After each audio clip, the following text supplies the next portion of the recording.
సకల దేవతా స్వరూపుడు శ్రీ షిరిడి సాయినాథ్ మహారాజ్ గారి పాదార విందాలకు శిరస్సు వంచి నమస్కరించుకుంటూ బడే బాబా దక్షిణ రూపంగా వచ్చినటువంటి పైకం నుంచి బడే బాబాకు సాయినాథుడు ప్రతిరోజు 50 రూపాయలు ఇస్తూ ఉండేవాడు.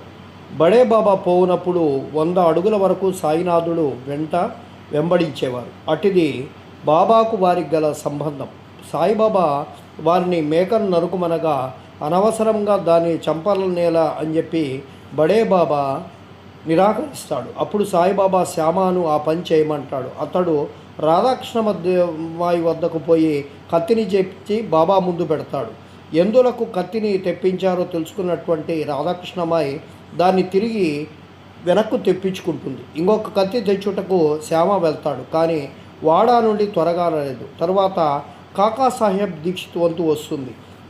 వారు మేలిమి బంగారం, దాన్ని పరీక్షించవలను. ఒక కత్తి తెచ్చి నరుకుమని బాబా ఆజ్ఞాపిస్తారు.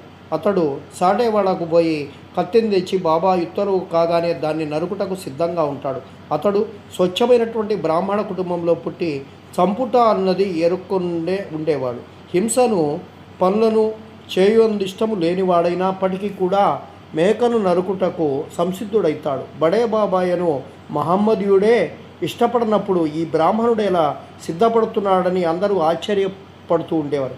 అతడు తన ధోవతిని పైకెత్తి బిగించి కట్టుకొని కత్తిని పైకెత్తి బాబా ఆజ్ఞకై ఎదురు చూస్తుంటాడు. బాబా ఏమీ ఆలోచించు నరుకుము అంటాడు. అతని చేతిలోనున్నటువంటి కత్తి మేకపై పడుటకు సిద్ధంగా నుంటకు బాబా ఆగమంటారు.